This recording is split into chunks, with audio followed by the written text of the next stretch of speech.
everyone? How are you? Fine? Happy? Safe? Very good. If so, just look around your surroundings.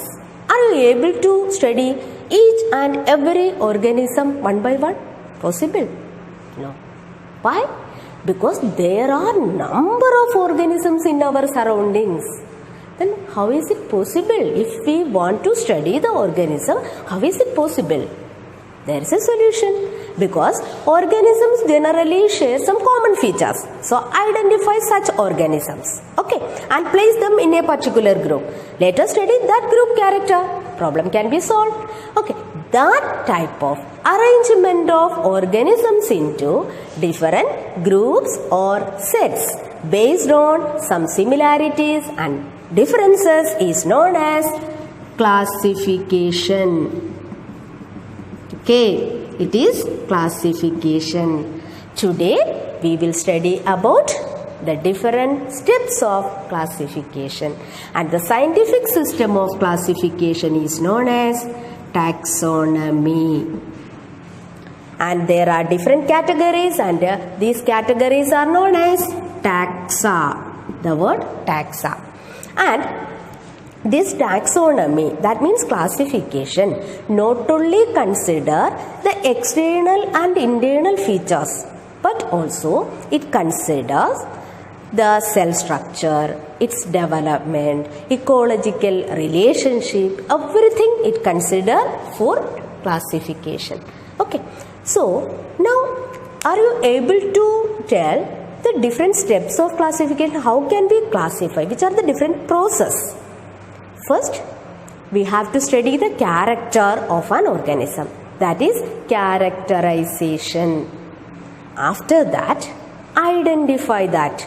Okay, these characters are there. So, which is this organism? That is identification.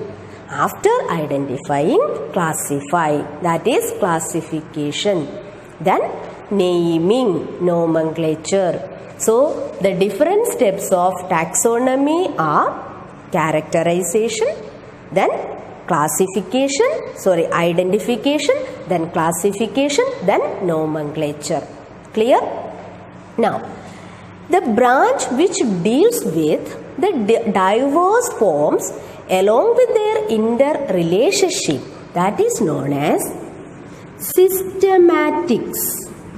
It is known as systematics. And the father of taxonomy, do you know?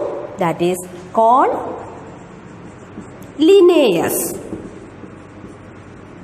who introduced the binomial nomenclature also. He is considered as the father of taxonomy. He used the word Systema Naturae as the title of his publication. Systema, it's a Latin word which means systematic arrangement of organisms. Okay. Now we can move to the taxonomic categories. Taxonomic categories. Okay. So I told you classification is not a single step process. Different steps are there, different levels are there. That entire level, okay, that entire system is known as taxonomic hierarchy. Taxonomic hierarchy. Hierarchical system of classification. Different levels are there. Based on the similarity, first a broad category. Then based on the differences, lower classes, lower groups. Okay. Similarly, you are all in 11 class 11. So class 11 is a broad group. In class 11, different streams are there. So among that, you are the science stream. And in science stream also, bio option or computer science option is there. So you belong to the bio option. Among that bio option, boys and girls are there, again subdivided. Similarly, here also, the whole organism can be classified first in a broader division, then lower divisions. Okay, and each category, each unit, that is known as taxon. It's a taxon. Okay. Here the broad one, that is kingdom. That is the biggest one. Then its lower form is phylum or division. Phylum for animals and division for plants. Then class. Okay. Then order, family, then genus, then species. So here kingdom, then phylum, class, order, family, genus, species. Kingdom is the bigger, then lower, lower, lower, lower, like this. Okay. So the basis of classification is species. This is the unit of classification. Okay. Then species, then genus, then higher group. So you can easily remember it as KPC of GS. In this way you can remember these things in the correct order. So now we can study these categories one by one. First one, species. Okay. Do you know what is a species? In 9th class also you learn these things. Species. Species means group of similar organisms which can interbreed and produce fertile offsprings. What type of organisms? Similar organisms. They can interbreed, means they can reproduce among themselves and produce fertile offsprings. Such group of organisms known as species. For example, I will write the scientific name. Panthera leo, Panthera tigris, okay,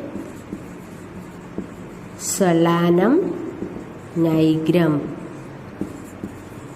Solanum tuberosum. Okay. Here you can see the scientific names. This side, you know binomial nomenclature. So scientific name consists of two parts. This second half, that represents the species name. So leo, tigris, nigrum, tuberosum, all these are different species. Okay. Now look at this side. This is the genus name. Here carefully observe this. Panthera. Here Solanum. That means the species name is different. Their species different, but they have the same genus. That means the organisms of related species combine or they make next higher group, that is genus. Okay. So Panthera leo, Panthera tigris, and these have the same genus. But this genus is different from Felis. Felis domestica is the scientific name of cat. It is another genus. Felis is another genus. Okay. So Panthera, Solanum, Felis, all these are different genus.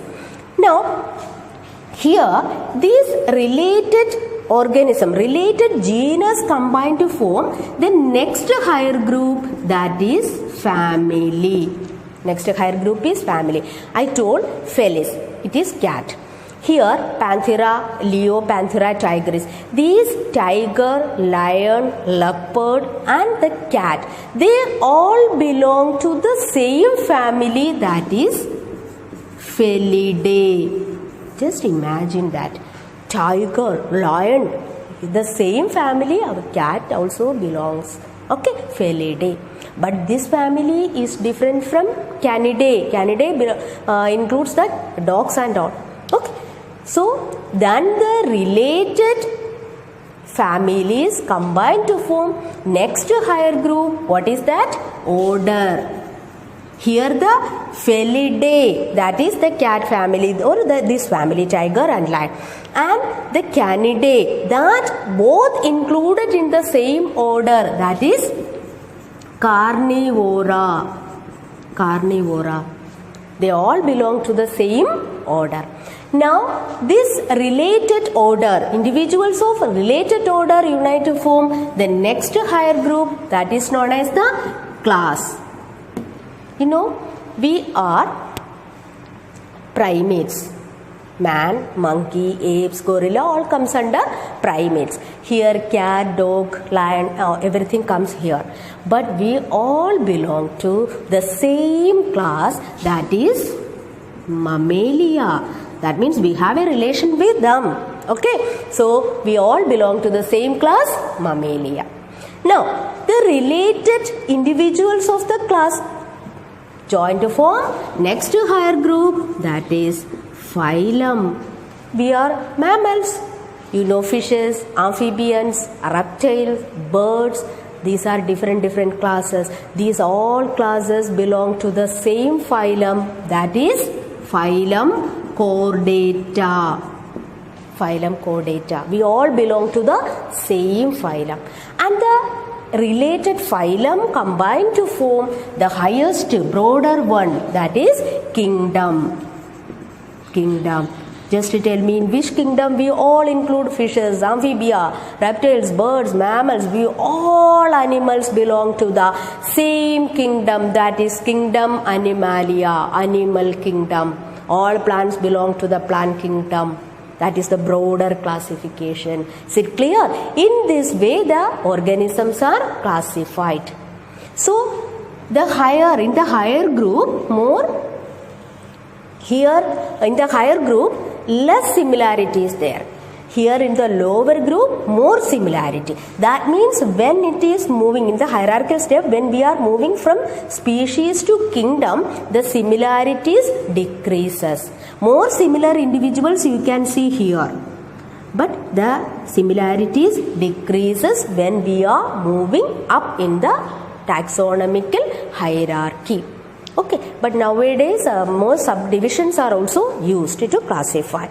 So study all these things. In addition to that, in your NCERT textbook, one table is given. There you will get all the some examples of the taxonomic classification. Study that thing also. The next topic is taxonomical aids, that we will study in the next class.